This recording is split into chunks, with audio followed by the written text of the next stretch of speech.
I grew up in the system, bro. So I was all over the place. Born and raised like all over the country. I don't really have a home. You know what I mean? Mm-hmm. But that's kind of like what makes it what it is. What I did see is that you was born in Cali. I was born in Cali. How was that? I was only there for like 6, 7 years. So I'm not like, I wouldn't call myself a Cali native, you know what I mean? Mm-hmm. But, yeah, man. So if you go to Cali, would you have to check in? Nah. I mean, my face card good. So like as an adult, you've been out there, you've been around. Yeah. For sure. Okay. Y'all see that big tribe. I like that, man.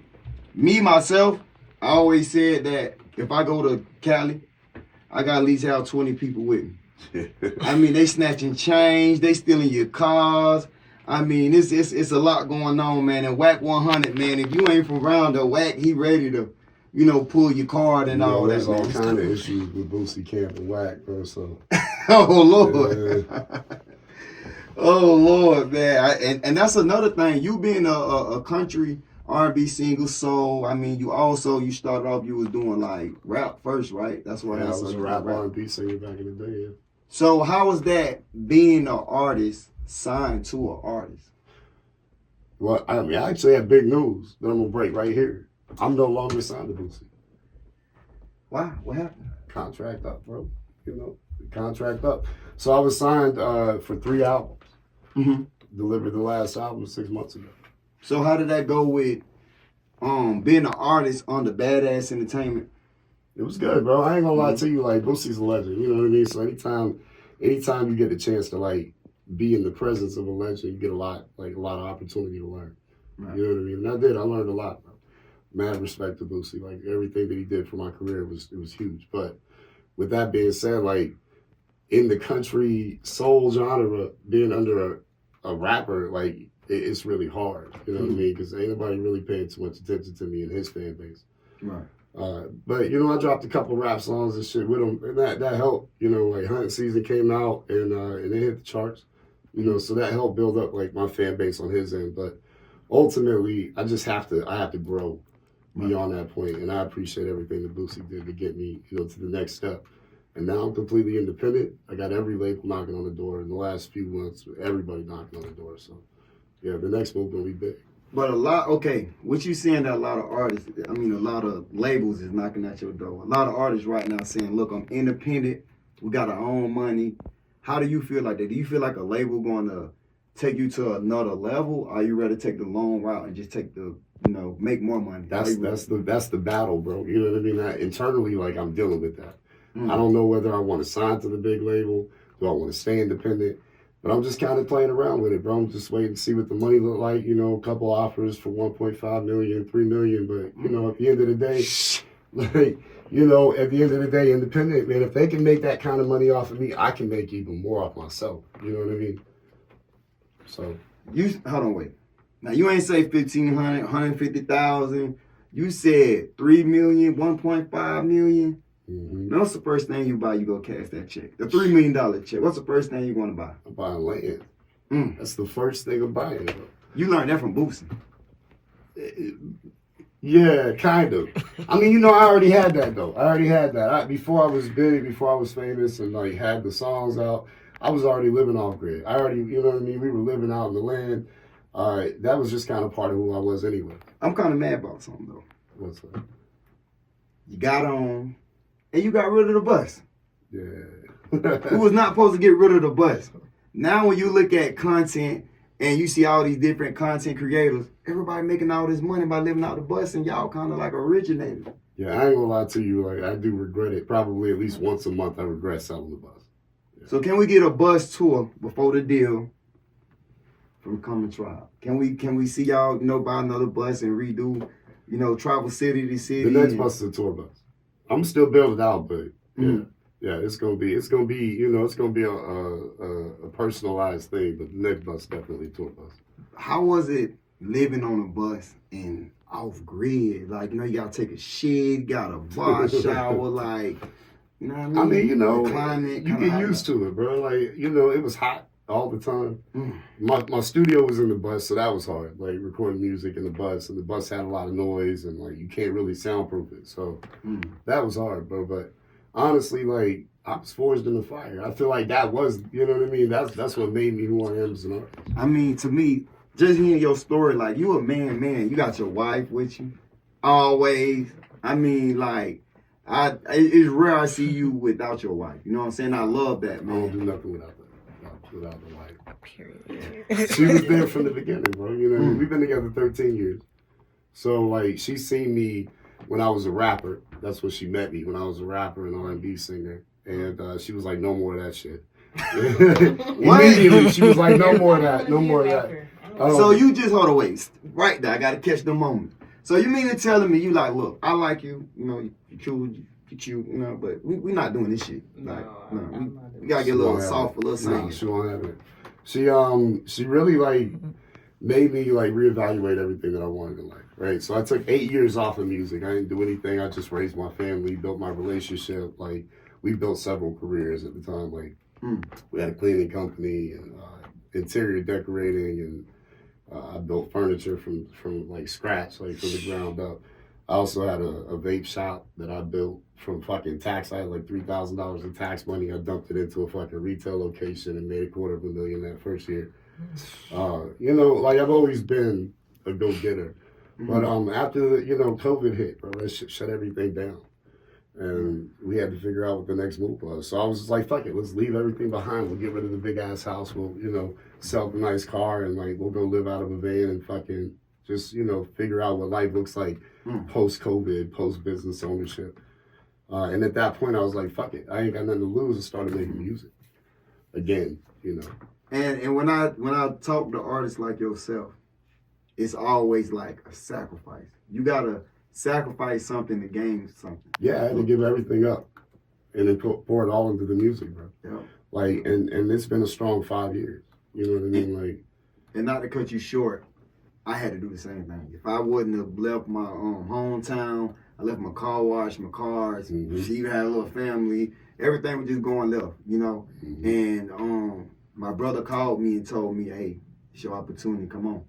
And I feel like that was the best decision that I made. Just leave, start over. It ain't about the money. You'll get money if you're a real hustler. If you're a money getter, you're gonna get money, bro.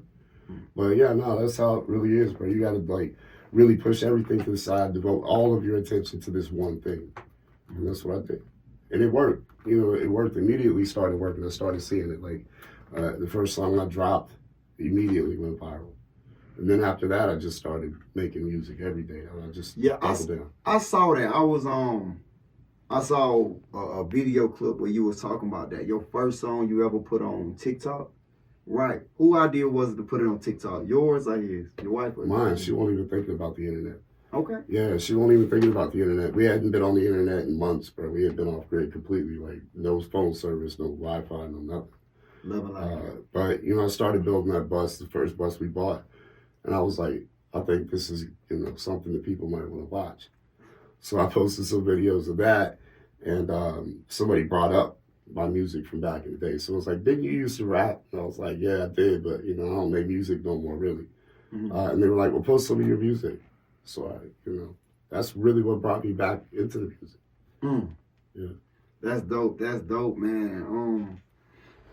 You being a country singer, and I've been to Boosie house. Yeah. Did you ever feel like out of place? I ain't gonna lie, when I met Boosie, I'm detailing the car and all that. Everybody shook my hand. Like he moved like a boss. Like he ain't. You know.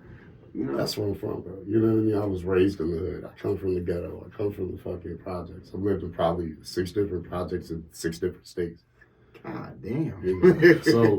So for me, that's home. You know what I mean? It's really like living off grid was the foreign concept. You know, living around all the pale folks. That was a foreign concept. But coming in the Boosie house, I felt like that's home. You know what I mean? Like I'm good, yeah. That first day at this house was crazy though, I ain't gonna lie. Yeah, I seen you say your bus broke down. Yeah, the bus broke down. We pulled up at his house, and the first day actually like staying there in the backyard, some crazy shit went down out front. And You know, we were just watching. I can't say what. Right. I mean, yeah, because I see people pulls up all the time. Like, see videos, people just knocking on the door, running up there. I see some stuff going viral right now going on with Boosie House. Is you watching? Nah. Man. I try to stay out of the viral, like, you know, Boosie content. Hey. You know, man. Social media. Social media is crazy. Yeah, man. there's no such thing as private. Right, man. And you said you grew up around, you know, people like Boosie and stuff like that. But I got a question for you. And this is the question everybody in the world want to know. They say he's albino, he's mixed, he's black, he's white. I don't know. Can you tell me really what, you know, what's your nationality? Yeah, my mom's white. And my pops is light skinned. Yeah. So everybody in the hood, dark skin, you the only one light skin out there, bright like that. But I was raised in the system, right? So like my foster parents, like the people that worked in the facilities, it was nothing but dark skinned folk, bro. So like, and growing up, I wasn't sure what I was. You know what I mean? I didn't even find out who my father was until a few years ago. You know, so all I knew was that like I had a white mom. But I never fit in, and my mom got rid of me but kept the other kids. You know what I'm saying? So for me, going into the system, it was them that told me, like, nah, you ain't white. You know, and I, in my, like, over and over the years, like, I was just like, nah, you're right. And so I was raised as a black child in America. I grew up as a black child in America. You know what I mean? And so, as an adult, to find out that my father is in fact black, it was just like full circle for me. You know, like it just made sense. Everything kind of fell into place. Right. Yeah. And that was one of my like 4 jobs after high school. I started working in like group homes and stuff like that. So I'm familiar with the system. I have seen so much. It have been times where we may have to write a report. One child touched another child, the adults, you got the co-workers. I feel like the worst thing to do in America is to grow up in that system. A lot of people, they think that they helping the child they think they're going to help the child get a better life, but they also causing a lot of trauma and pain. Because fuck me up. Yeah, so how you feel about the system? If you had lost everything, we, rebuke that. But how would you feel, and if you had a choice to thug it out or take your child to the system, would you put your child? We gonna thug it out 100% of the time. I would never send my kids. So the system really not good, right? No. And honestly, like it hasn't changed. It may even have gotten worse. You know, like when they talk about child trafficking, that is the child trafficking. You know, taking your kids from the parents and like sending them off into the system where they then pimp them out for a $1,200 a month check. You know, food stamps. And then the kids don't get shit. You know, they live in fucking, day to day, barely eating, doing all the housework. Like, those people getting over, bro. Like that is the trafficking. And not to mention the abuse that takes place from the foster parents and workers at the group homes. And man, I done checked. Not to cut you short. I done checked a few workers, bro. Like they'll see my image and they'll see how I am. They'll think like this shit cool. We about to do this. Now I take my job seriously. You know what I'm saying? Especially with that because, I mean, growing up in the hood, only thing I know is, hey, I'm my brother's keeper. Okay. And you got a lot of people who come to work and they just want that check. Yeah. They don't care about the kids. Me, I'm giving them clothes. I'm cutting their hair because I see it. These people making a lot of money. A lot of money. And I'm talking about they won't even buy the kids shoes. Nah, bro. Like, no, there were no birthdays, no, you know what I mean? Like, we just didn't, that wasn't something I experienced. So, yeah, honestly, bro, and people like you were rare. Like, there'd be one person out of 20 people that worked, like, I was in a big orphanage where there was at least 50 employees. And there was maybe 1 or 2 that were actually decent people that, like, saw us as humans. But the majority just came for that check. And when they were having a bad day, they took it out on us, So, do you have any, like, wild experiences or memories of growing up through the system that you always sometimes think about? Your group home. Yeah, well, the orphanage for one. One of the worst things I ever went through was like one of the kids getting restrained, and I was in a group home that we had probably 30 kids in one house, right? And there were like 2 wings, and then there's this one center spot in the staff room, and one night, one of the kids was just having a time, because that's what we did. We showed out, we acted out. We were animals in a cage, and they put them in this hole where they put their knee in the back, and then they grab the arms and pull the arms. I've been trained, yeah. Yeah, and they suffocated them right there in the fucking spot in front of all of us. And police came. It was a whole thing, bro. Like, and that was the first time as a child, like, watching somebody that I knew personally, spent every day with, just die. And so that shit set the tone. Like, from there on out, it was really no better. Like, I went to youth prison when I was 13 because I had to get out of the orphanage. I'm just, I'm rebellious in nature anyways. But went to youth prison, and honestly, bro, like, seeing kids get beat down, chained to the beds, and beat with batons, that's nothing. Like, that was just every day, So you seen that, like, in the system, these people who's getting paid money is actually harming the kids instead of helping the kids. Absolutely, bro. And getting paid to do it. Yeah, absolutely. I tell you that. I get paid to do this to you. So, the system's no good, bro. My kids can't go. I'm going to fight to the death. Yeah. As you should. Like I said, I've been there, I saw it.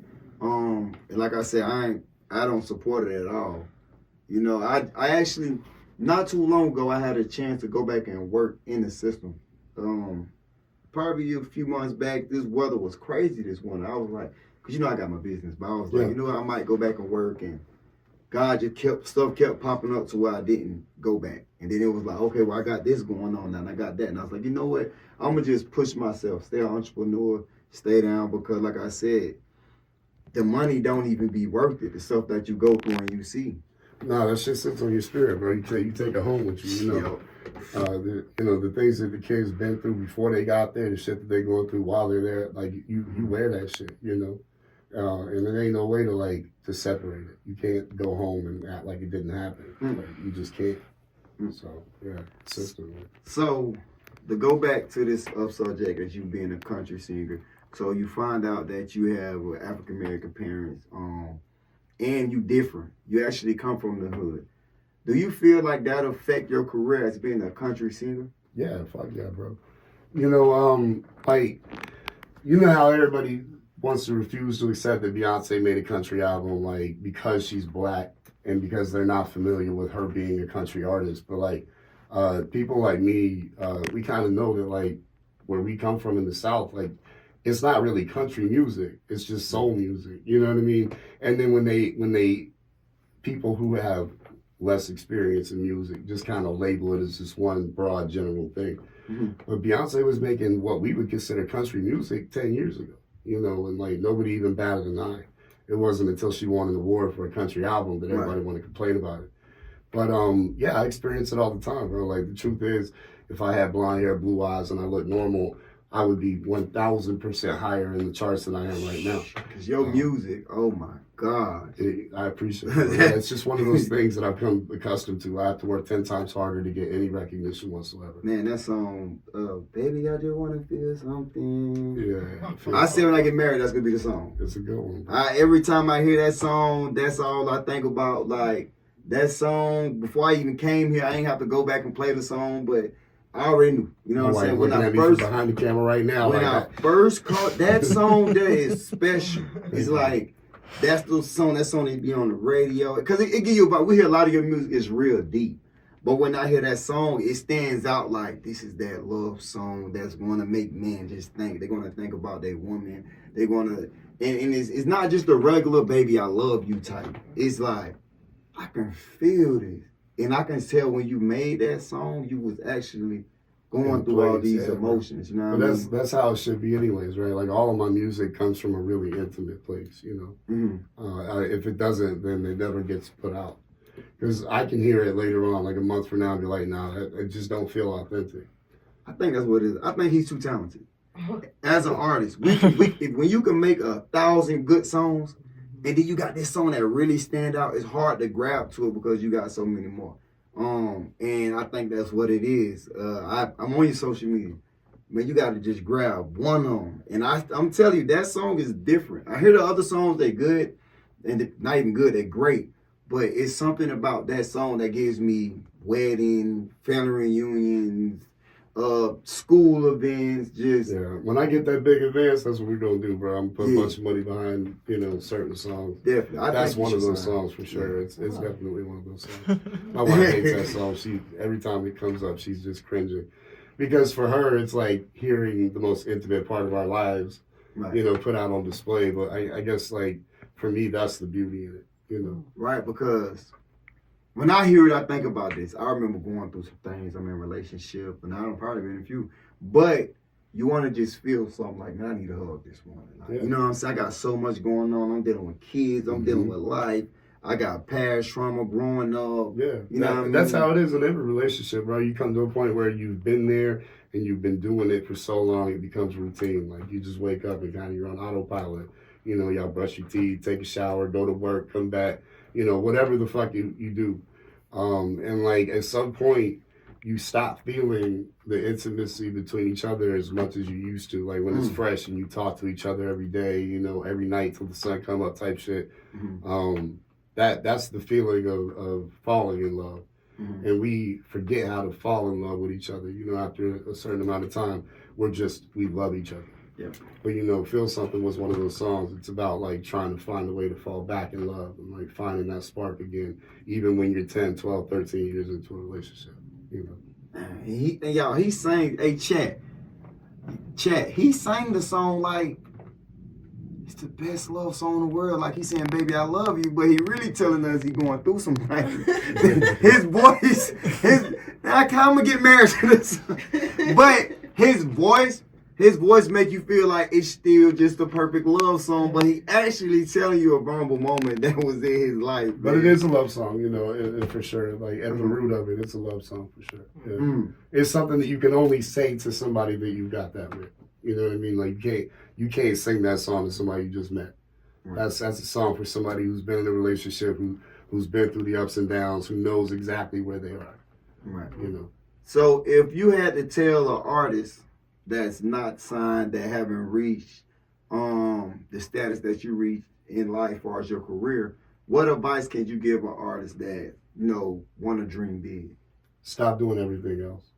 The biggest thing I see, like an artist who wants to make it big who hasn't yet, is the commitment level, bro. Like it's your commitment level. There's two things really. The commitment level. If you haven't given all of yourself to your career as a musician, you're never gonna make it. Just because there's a billion people out there that also make music who are in the exact same place as you. No career, no followers, no fans. You have to be something different. You have to commit all of yourself to that. The other thing that you have to do is you have to let go of all the things that you think aren't worthy and just put it out there. You have to let go of all of the holdback, bro. Everybody, like, when people, my son raps, he tries to come in my studio and fuck shit up and he's got good rhymes, his cadence is all right, but his delivery, he's under delivering every time. And it's because he's afraid of how he would sound if he committed to it fully. So when I meet an artist who's trying to figure out how to break through, I tell them that you got to let go of all the inhibition and just fully commit to it. Whatever you're saying, say it with all of your heart. Say it with your chest, bro. Yeah, that's some dope advice, and I think a lot of people can learn from exactly what you just said. You real wise, man, and you very humble since the first day I met you. You know what I'm saying? And I always been supportive. It ain't from you, it's from your wife. I feel like you got the best setup, and I know the world going to catch on. They screaming your music. They streaming the music. They screaming the music. It's like screaming the ghost though. What type of this man get? How many streams you get a month right now? 1.2, 1.5 million, somewhere in there. Do y'all hear that? 1.5 million button. I ain't throwing no shade, but we hear about the Jelly Roll. What's his name? Jelly. and we got somebody without who had a record deal, but we know they're bigger, record labels, and he pushing out the same numbers or more. What's going on in the industry? You feel me? That we got somebody who sang better than all of them. I mean, all of them. I don't care what song you click on of his, you wanna like it, and that's just no cap. So once the heavy marketing will come behind it, shout out to Boosie, he got a good label, but a lot of people hates on him just because they feel like Boosie supposed to still be locked up, dead in jail. That's the unspoken truth, bro. The unspoken truth is labels are scared of him. The media hates him. They only use him for attention and clickbait. You know, they only post when it's something negative or something controversial. And it was really something that bothered me. Like every time somebody would bring up Boosie, they wanted to talk about his daughter or, you know, his views on the LGBTQ community or whatever. And that's not what I want to talk about. But I want to talk about all the shit that he's doing. Is helping people. You know, the fact that he's paying rent for God knows how many people every month. Or the fact that his phone bill's $13,000 because he's putting the bill for 100 people in Baton Rouge every month. You know what I mean? Like, he's donating food every single time he comes into town to every city. Like, you know, the truth is that they don't talk about that, bro. They don't want to talk about it. And chat, I'm going to let y'all know right now. He not lying. I come to detail. So, Boosie artist is Chance, right? Channy B. I met. Shout out to Channy B. Real dude, scary as hell. He'll scare you. He intense. Yeah, that's my dog. He intense. Man. And I'm from Buffalo. And I'm from Bronzeville, Georgia. He from Duval. Man, he give you that get out his way. Yeah. You don't see him on the camera a lot around Boosie. You'll see him, but just know, don't run up. Because, hey, I met Channy B, bro. And I tell you, I met on a post I put on Facebook, man. One day I wanted to detail one of my favorite rappers' cars. She ended up knowing Channy B. Channy B called my phone. Called my phone. I'm like, who's this guy? Hey, bro, you aren't supposed to come wash the cars? I'm like, washing the cars? I'm like, he like, yeah, man, you go come clean my car. Woo. Accent thick too. Barely understand what he's saying. Hey, all I know is, man, I pulled up over there, man. I see Boosie got 2-3 buses pulling up. I've never seen this before in my life. 3 buses of family. This was Christmas Eve. That's when I knew dude was a good dude. He giving out watches. I'm talking about everybody got a gift. I met his uncles. Everybody smiling. It's all love. And I'm like, man, I done been around so many people that celebrities. I got emotion. And I never seen them with 30 of their family members, 40 of their family members. This is the only person that I actually been around that I witnessed this, bro. Right. And it was genuine. And he got off the bus. When he got out the car, he jerked out the road. He tired. He like, man, yo, what's up, man? Yeah. Go watch the car. And really, I was gonna do it for promo. His manager came up to me and was like, hey, you know what I'm saying? What's your cash out? And sent me money. And I'm like, man, I was just, you know, I'm just starting my business. I'm trying to get in. And then was right after that, I think I did y'all cars too. I did y'all cars right after that. And, you know, look now today, we can build a relationship. Now I'm interviewing you. And on my platform, y'all, he finally telling the world that he's an independent artist. Now, usually over here, it'd be so many people in this month because I do crazy stuff. Sure. But I'm switching my platform up because it's like, I'd rather put out more love than hate. You know what I mean? Right. I don't got to be like every other broadcast out here. Everybody right now, they got to yell at their phone. They got to do crazy stuff, cracking eggs on their head. Yeah, it's like, I get it. The views be there, but it be like, what you do, is it meaningful? What's the quality of it? You know what I mean? Yeah, what's the quality of your impact, bro? Like, I know him. He's the guy who cracked the egg on his head. Right. Can you crack an egg on your head? Like, and that's the world now. Like no cap. Like, that's the world right now. It's like, and it's people and shit, putting them in situations. Bro. And that's what it is, man. People like you, Boosie, and that count, y'all just real, man. Y'all authentic. And you right. A lot of people do want to make it look like he against the LBG community. You know, and it's like, my brother a part of the community. You know what I'm saying? He big, he worldwide known, got his own TV show and stuff. So, and it's like, people don't like people who have their own mind. My brother a part of the community, but that don't mean what he like, I'm going to like. But I'm going to like him as a human. I'm going to support him. I would never. I would never go against my family. You know what I'm saying? I treat his friends with respect.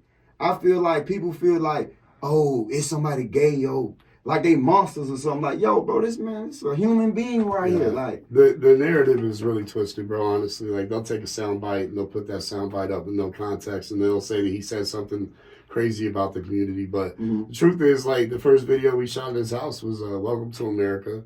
We brought the dance crew from Nashville, and they're 80% on the spectrum. You know, 80% LGBTQ. And Boosie showed nothing but love and respect. In fact, you mentioned his manager. His manager is also gay. Like, yep. And he spends more time with that man than anybody else. I was about to say so at the end of the day, like, you can take those sound bites, you know, and take them personally. But at the end, if you don't know the man, it's hard to put, you know, a judgment to it. So why?